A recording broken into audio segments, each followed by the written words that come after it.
Okay दोस्तों, आज आप सबको मैं बताऊंगा कि सम संख्या क्या होता है, विषम संख्या क्या होता है, भाज्य और अभाज्य। ठीक है, आप बड़े आसान शब्दों में समझ पाएंगे। आप बस फोकस रखिएगा।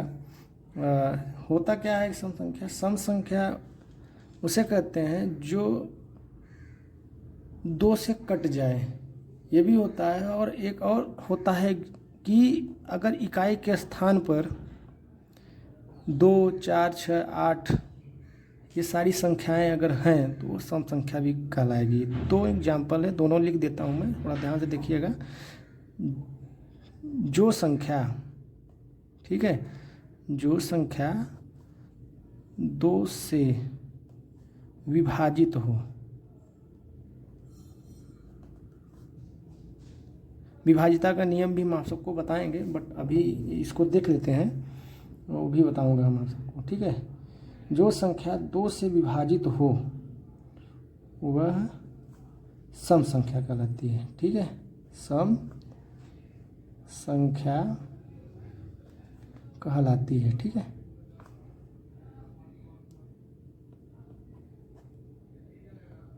ठीक है। और दूसरा भी क्या है रूल? दूसरा रूल भी मैं आपको बता देता हूँ कि अगर इकाई के स्थान पर, ठीक है, इकाई के स्थान पर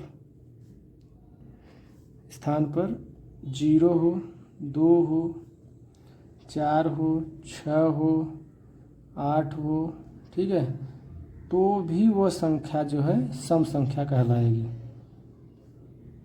ओके, ये हो गया। अब जो है विषम संख्या की बात कर लेता हूँ। जिस इकाई के स्थान पर, जिस संख्या के जिस संख्या के इकाई के स्थान पर क्या हो, जिस संख्या के इकाई के स्थान पर क्या हो, 1 हो, 3 हो, ठीक है, 1, 3, 5, ये विषम की बात हो रही है। ठीक है, 1, 3, 5, 7, 9 हो तो वह संख्या क्या कहलाएगी? विषम संख्या कहलाएगी।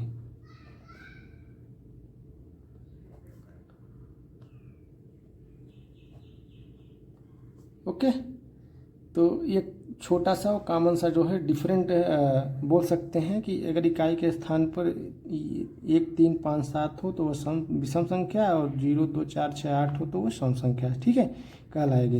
एग्जाम्पल मैं आपको बता दूंगा, अभी एग्जाम्पल देखने की जरूरत नहीं। एग्जाम्पल इसका मैं देख लेते हैं कि इसका एग्जाम्पल बेसिकली क्या है कि अगर इकाई के स्थान पर, ठीक है, क्या क्या बताया आपने,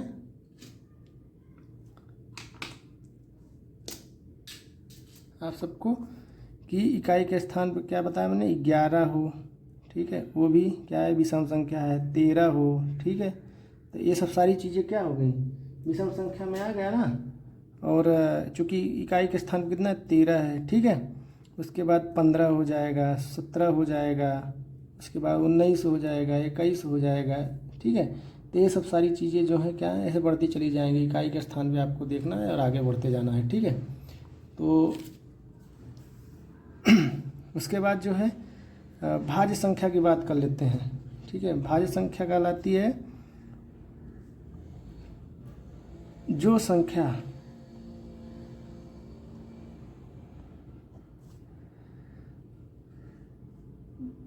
अपने से अलावा किसी अन्य संख्या से कट जाए, वह भाज्य संख्या कहलाएगी। जो संख्या अपने आप के अलावा किसी अन्य संख्या से विभाजित हो जाए, वह संख्या क्या कहलाएगी? भाज्य संख्या। ठीक है, संख्या कहलाएगी।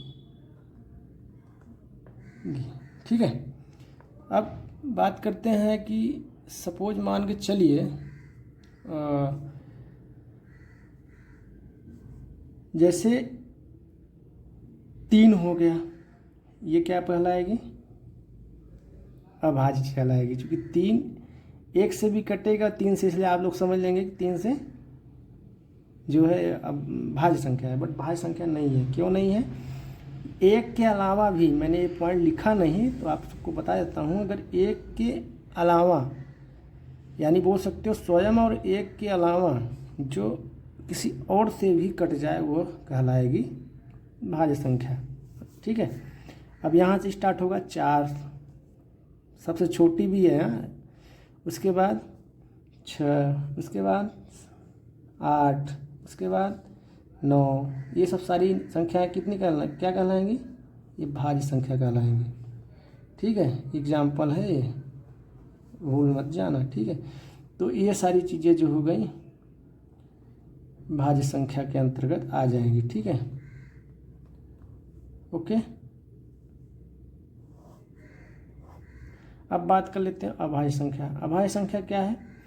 अभाज्य संख्या उस संख्या को कहते हैं जो 1 और स्वयं के अलावा किसी अन्य से न विभाज्य हो। वह संख्या जो 1 व स्वयं के अलावा किसी अन्य संख्या से विभाज्य न हो। ठीक है, वह संख्या अभाज्य कहलाती है। जैसे एग्जाम्पल के लिए बोल सकते हैं, क्या बोलेंगे? 3 हुआ, ठीक है, और 5 हुआ, 7 हुआ, उसके बाद 11 हुआ, उसके बाद 17 हुआ, 13 हुआ, उसके बाद 19 हुआ, उसके बाद 23 हुआ। ये ऐसे क्रम बढ़ता चला जाएगा। और आपको एक नोट लिखाऊंगा, अभी बहुत इंपॉर्टेंट नोट लिखाऊंगा, जो आपको आगे चले किसी भी एग्ज़ाम में आप बैठेंगे, कॉम्पिटिटिव एग्जाम में बैठेंगे, कहीं भी वनडे एग्जाम में बैठेंगे तो आपको पूछेगा ही पूछेगा। वो क्या है? नोट में डलवा के लिखवा रहा हूँ, ये आप लिख लीजिएगा, NOTE, स्टार पॉइंट भी लगा लीजिएगा कि एक जो है, केवल एक की बात कर रहा हूँ मैं, ठीक है, वो एक संख्या जो है यह न तो भाज्य है और न ही अभाज्य है। ठीक है, ये मैं बोलूँगा आपको इसको स्टार करके और अच्छे से इसको रख लेने का। ठीक है, क्योंकि बहुत ये जो है इम्पोर्टेंट और बहुत ही चुनिंदा टॉपिक है, इससे आप क्वेश्चन मिलेगा ही मिलेगा कहीं ना कहीं। तो इसके पर्पस से भी आप इसको याद रखिएगा। ये सारी चीज़ें तो आपको याद रखना ही है, बट इसके लिए भी याद रखना। तो ओवरऑल में क्या है कि आई होप ये सारी चीज़ें आपको समझ में आई होंगी। ठीक है, अगर फिर भी कोई डाउट रह जाता है आपके माइंड में तो एक बार कीजिएगा रीप्ले वीडियो को देखने के बाद, या बैक करके आप देखेंगे तो बहुत आसानी से, बहुत सामान्य से तरीके से आप सीख पाएंगे।